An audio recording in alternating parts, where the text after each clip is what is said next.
At 87 years old, Gregory Peck finally confessed that she was the love of his life. Born Eldred Gregory Peck on April 5, 1916, in La Jolla, California, he exhibited a quiet strength and dignified presence from an early age, qualities that later became trademarks of his screen persona. His childhood was not without hardship. His parents divorced when he was just 6, and he was primarily raised by his grandmother. Despite these challenges, Peck excelled academically, first at San Diego State University and later at the University of California, Berkeley, where he studied English and pre-med. It was during his time at Berkeley that he discovered his love for acting through campus theater productions. The passion grew so strong that he abandoned his plans to become a doctor and instead pursued a career in the performing arts, a decision that would ultimately make him one of the most revered figures in American cinema. Peck's acting career began in the theater, where his commanding stage presence quickly drew attention. By the early 1940s, he had reached Broadway, but it was his transition to film that cemented his legacy. His screen debut in Days of Glory, 1944, marked the start of a meteoric rise. With his tall stature, deep voice, and noble demeanor, Peck was able to play a wide range of roles, but he was especially beloved for characters that embodied integrity, justice, and compassion. His most iconic performance came in 1962 with his portrayal of Atticus Finch in To Kill a Mockingbird, Harper Lee's Pulitzer Prize, winning story of moral courage in the racially charged South. The role earned Peck the Academy Award for Best Actor and remains one of the greatest performances in film history. The American Film Institute later named Atticus Finch the greatest hero in American cinema, a testament both to the character and to Peck's own innate sense of decency. Beyond his acting achievements, Peck was a passionate humanitarian and activist. He used his fame to speak out against injustice, from denouncing the Hollywood blacklist during the McCarthy era to supporting civil rights initiatives, anti-war movements during Vietnam, and calls for nuclear disarmament. His commitment to social progress was sincere and deeply rooted in his values, often reflected in the roles he chose and the words he spoke. He once remarked, "Tough times don't last, tough people do," a line that captured both his on-screen heroism and his off-screen resilience.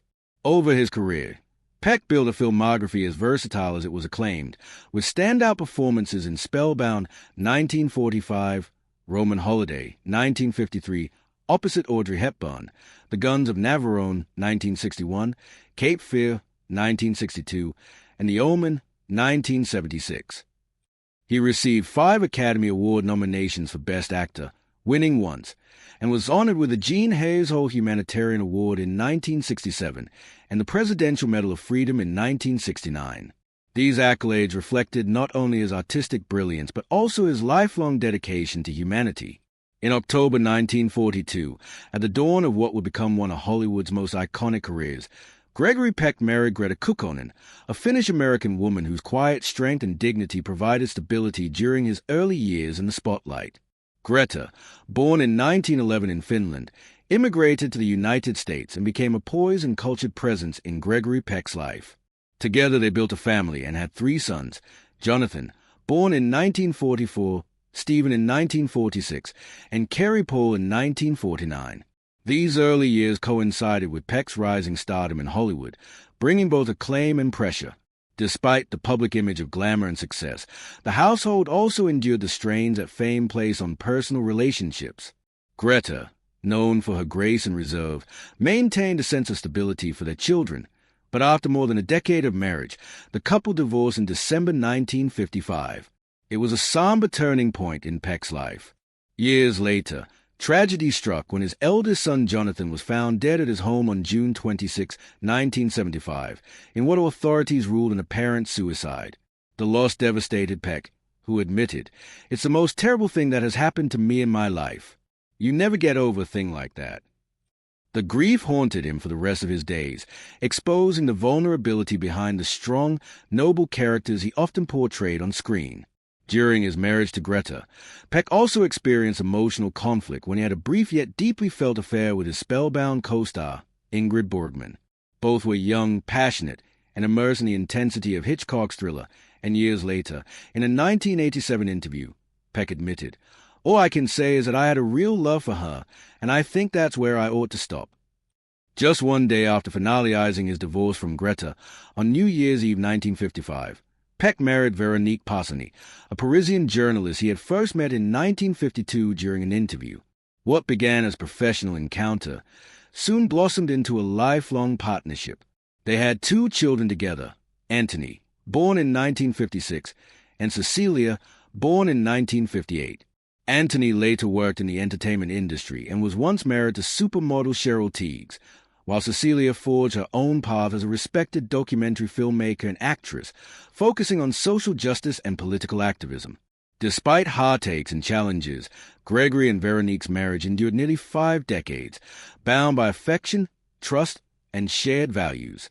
She stood by him through personal tragedies, including the loss of Jonathan, and during his philanthropic and political work. Peck was also a proud grandfather, with his legacy carried forward by his grandchildren, including actor Ethan Peck, who has continued the family name in film and television, notably playing a young Spock in the Star Trek franchise. The continuation of the Peck lineage in the art stands as a testament to Gregory's lasting impact on both cinema and family. At 87 years old, Gregory Peck finally confessed that Ingrid Bergman was the love of his life. It was a quiet, reflective moment in the twilight of his extraordinary life when Gregory Peck, the iconic actor whose face had graced some of Hollywood's most unforgettable films, finally opened up about a secret he had carried in his heart for over half a century. At the age of 87, after decades of fame, family life, and acclaim, he looked back not on his many awards or box office triumphs, but on a single woman who had forever left an imprint on his soul, the luminous and enigmatic Ingrid Bergman. Their brief but electric time together began in the late 1940s during the filming of Spellbound, 1945, Alfred Hitchcock's mesmerizing psychological thriller.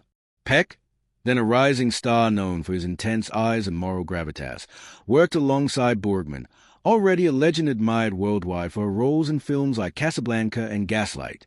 On screen, their chemistry was palpable, but what many didn't know was that this on-screen passion mirrored something deeper and more intimate behind the scenes.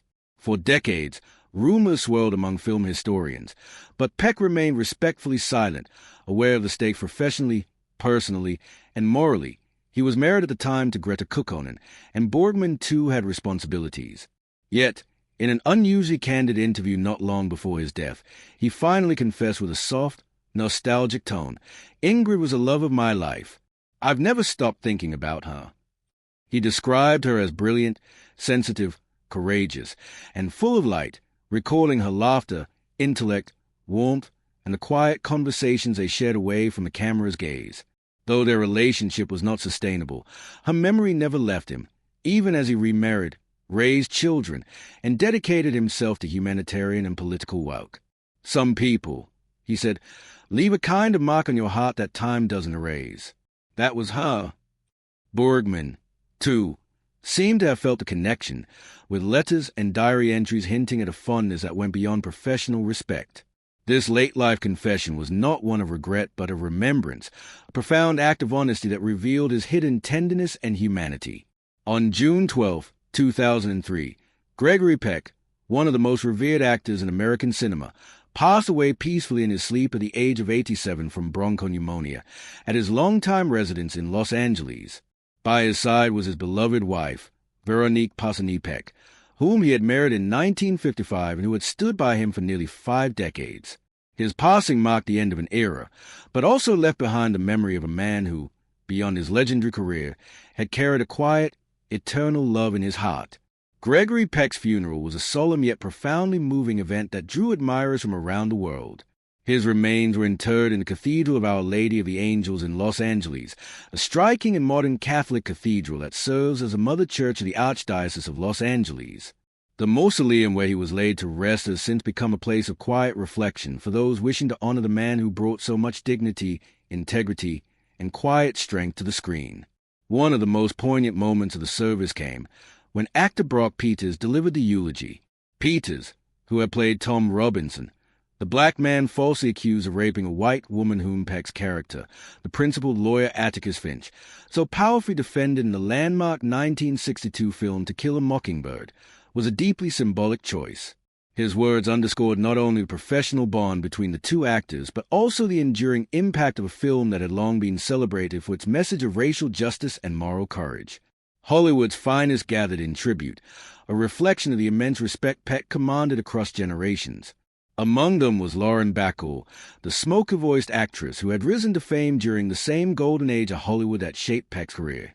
Sidney Poitier, the first black actor to win the Academy Award for Best Actor and a longtime friend and admirer of Peck, was also present, along with singer and activist Harry Belafonte and his daughter, actress Sherry Belafonte. The list of attendees read like a who's who of the entertainment world: actor Harrison Ford and his partner Callista Flockhart, veteran television stars Mike Farrell and Shelley Fabares, and Jimmy Smits, known for his commanding performances in both drama and law enforcement roles. Other mourners included Louis Jourdan, the French actor who, like Peck, bridged European and American cinema, actresses Diane Cannon and Stephanie Zimbalist, and Michael York, renowned for his classical roles and distinctive voice. Screen legend Angie Dickinson was there, as was Larry Gelbart, the creator of MASH *, and pop icon Michael Jackson, whose admiration for classic Hollywood stars was well known. Also in attendance were Angelica Huston, Lionel Richie, Oscar-winning actress Louise Fletcher, Tony Danza, and Piper Laurie, each representing a different corner of Hollywood's rich history. Together, this extraordinary gathering of actors, singers, writers, and producers paid tribute not only to Gregory Peck's legendary career but also to his grace, humanity, and unwavering sense of decency, qualities that had touched countless lives both on and off the screen.